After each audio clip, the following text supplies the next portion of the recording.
Whoa, we are really zoomed in. I'm gonna have to edit that. But hey guys, it's Izzy here. I hope you are having a happy 4th of July if you are in the United States or are an American celebrating elsewhere. But today we've made it halfway through the year, so we're going to be doing the mid-year book freakout tag.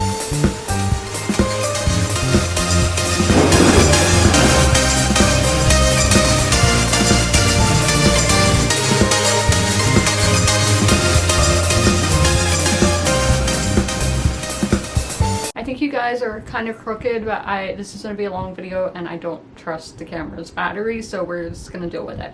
So we are going to be looking at these questions and then looking at my stats. So our first question is the best book I've read so far in 2023, and this is super difficult, but we're going to go with Betty by Tiffany McDaniel. 2, best sequel you've read so far in 2022. It's like more of like a third book in the series, but it was the this is bad, Maurice Druin, the last book I read by him. What was it? The Royal Succession in the Accursed King series. That was the 4th book in a series, but I think that can still work. So new release you haven't read yet but want to. Ooh, I see several all around me, but I'm gonna go with A Day of Fallen Night by Samantha Shannon. That's one of them, but that is because as an author I have experience from in the past, so I do want to get to her newest book. So most anticipated release for the second half of 2022. I have not a strong idea because I don't look that far in advance with new releases. I said 2022, I meant 2023. But I know Lauren Groff has a new book coming out and I have that pre-ordered. My biggest disappointment is the Taylor Jenkins Reid book, Maybe in Another Life, and it's only such a big disappointment because that author has written 5-star books, so for that author to be able to write a 1-star book is like, how is that possible? So extremely disappointing. Biggest surprise has been The Price Guide to the Occult by Leslie Walden. This is a book that is young adult fantasy, so I just didn't think that it would be my jam, but it was so atmospheric and so I really enjoyed it. So new favorite author, Lauren Groff, as I said earlier, is one of them, and then Irene Sola is another. Otesha Moshfegh could possibly get in there because I've only read one of her books from the others. Well, Lauren Groff, I think I've only read one Lauren Groff, but newest fictional crush. It took me to 2023 to realize he's my fictional crush, but Jay Riva from Malibu Rising, I picture that man being an extremely attractive surfer guy. So newest favorite character. This is really hard. Newest favorite character. Let's do Ove from A Man Called Ove. Frederick Bachman, he's great at making characters and I always love his character work. And the camera's dying, so we're gonna move. They're still crooked even though I'm filming on a different camera, but y'all know that video, it's like a meme of all the people like running through the house. It's like a kitchen and then dining room. That was just me because I was like, I can't film on my phone because the questions are on my phone. So yeah, we went into panic mode there, so I'm really sorry that this video is gonna be bad quality. So book that made you cry.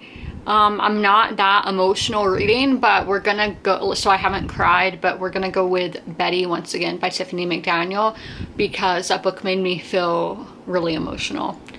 So a book that made you happy. What made me happy here? What made me happy? I talked about a book bringing emotions out of me. Yeah, books don't make me happy. No. Yeah, none really like Get a Life, Chloe Brown, because there was like chronic illness, anxiety, like the anxiety that comes from that representation, that made me happy. Love Pamela by Pamela Anderson made me happy just because I found her so relatable. So I wouldn't say like happy, like this book is a super happy book. So yeah, I hope y'all can understand that. So number 12, favorite book to movie adaptation you've seen so far this year. I haven't really watched that many, to be honest with y'all. I'm not a big I don't watch a lot of stuff. I guess Outlander, even though I haven't read that far into the series yet, but yeah, I don't have a strong answer for that. Because I read a lot of books that do have adaptations, but I just never end up watching the adaptation because I'm like, I know what happened, so what's the point? Oh, Daisy Jones, that happened. Not a fantastic show. It was a good show, but not fantastic. Yeah. So favorite post I've written, I don't have one, but my favorite video I've done, maybe, I don't know. Let me know. Most beautiful book you've bought this year. We have some new purchases over here. Again, I'm not really somebody who's like, this is a beautiful book.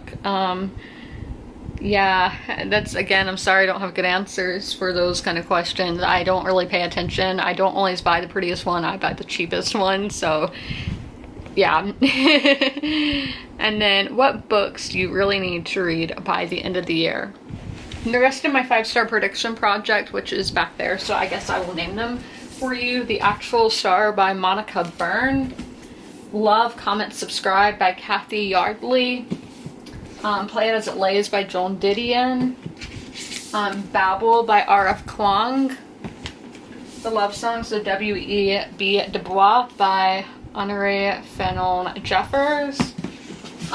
Crossroads by Jonathan Franzen.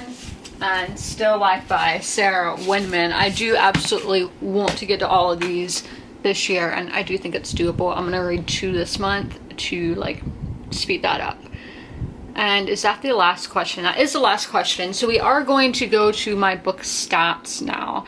And with the book stats, I will be putting the pictures of them on the screen. So this was as of the last day of June. So I have obviously read more since then. I finished more books since then. So they would be slightly different now, but for that halfway point of the year, this is what it was. So I've actually read, because I count DNFs, would be 72 books, but on Storygraph there is that DNF option, which you don't have on Goodreads, but I personally still count it to my goal. So 66%, and I'm ahead by 18 books for my goal of 107 books. So yeah, by this I've read 71 books, which equals out to 27,733 pages. And then for moods, our biggest ones are emotional and reflective, but the others are challenging, dark, mysterious, adventurous, informative, funny, tense, lighthearted, sad, hopeful, and inspiring. For the pace of books, the majority have been medium paced at 52%. Then slow pace at 27% and fast pace at 21%, but I do obviously think that's subject to the reader of what they think the pace of a book is. So then by page number, the majority, 52% of them have been from 300 to 499 pages, which in my mind is like the average book length in general. Then our second place is less than 300 pages at 37%. And then our least is 11% with books over 500 pages. So 86% of the books I've read have been fiction, where 14% have been nonfiction. So let's look at the genres now. So historical, contemporary, and romance are the big 3 here. But I have read some literary, fantasy, science fiction, classics, young adult, thriller, mystery, history, LGBTQIA+, short stories, poetry, magical realism, graphic novel, crime, feminism, memoir, horror, comics, biography, speculative fiction, race, sports, science, religion, politics, philosophy, music, essays, autobiography. So y'all can see the numbers at the bottom to see about how much that is for each of those genres. So format has been 21,174 pages and 166.83 hours listened. Now, I am going to say for format, this might be a little different because, like as it said, 4 books don't have format, or maybe I read a book and I do the ebook and they only have the physical listed on Storygraph, so don't take this for 100%. So 80% of the books I've read have been in print, where 15% have been audio and 4% have been digital. So my most read authors, I've read 3 Taylor Jenkins Reid books, 2 Maurice Druin books, 2 Irene Sola books. Talia Hibbert's another new favorite. 2 Talia Hibbert, 2 Leo Tolstoy, and 2 Frederick Bachman books, and all books have been in English at this time. So as you can see here, the books read and pages read, and then my average star rating is a 3.34.